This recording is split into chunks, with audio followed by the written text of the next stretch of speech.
அனைவருக்கும் வணக்கம். சற்று முன்பு வெளியான முக்கிய அறிவிப்பு.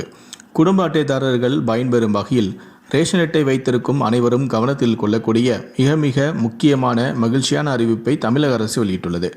இதை பற்றி விரிவாக தெரிஞ்சுக்கணும்னா இந்த வீடியோவை கடைசி வரைக்கும் ஸ்கிப் பண்ணாமல் முழுமையாக பாருங்கள். இந்த வீடியோக்குள்ளே போகிறதுக்கு முன்னாடி இந்த வீடியோக்கு ஒரு லைக் பட்டனை ப்ரெஸ் பண்ணிடுங்க. நீங்கள் இது வரைக்கும் என்னோட சேனலை சப்ஸ்கிரைப் பண்ணாமல் இருந்தீங்கன்னா மறக்காமல் சப்ஸ்கிரைப் பண்ணிக்கோங்க. கூடவே அந்த பெல் சிம்பிளையும் மறக்காமல் கிளிக் பண்ணிக்கோங்க. சரி, வாங்க இப்போ வீடியோக்குள்ளே போகலாம். கலைஞர் மகளிர் உரிமை திட்டம் விரைவில் மேலும் விரிவுபடுத்தப்பட உள்ளது.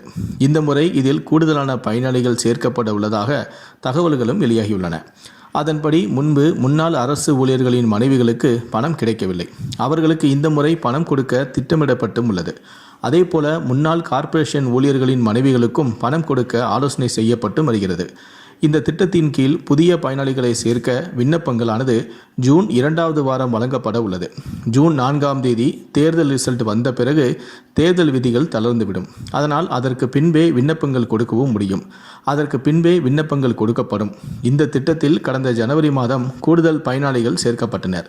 இந்நிலையில்தான் இந்த மாதம் இதே திட்டம் மறுவாழ்வு முகாம் பெண்களுக்கும் விரிவுபடுத்தப்பட்டுள்ளது.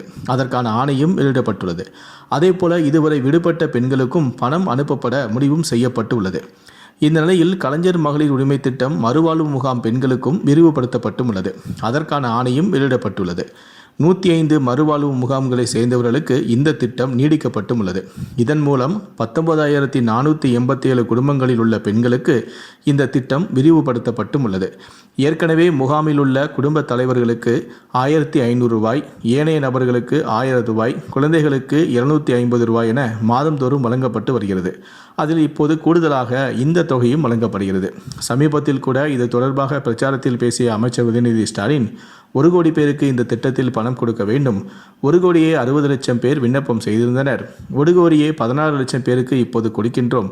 இதில் பணம் கொடுக்கப்படாமல் போன மற்றவர்களுக்கும் 2-3 மாதத்தில் கொடுத்து விடுவோம். இப்போது தேர்தல் என்பதால் கடினம். ஆனால் கண்டிப்பாக தேர்தல் முடிந்ததும் பணம் கொடுப்போம், கவலை வேண்டாம் என உறுதியளித்திருந்தார் என்பது குறிப்பிடத்தக்கது.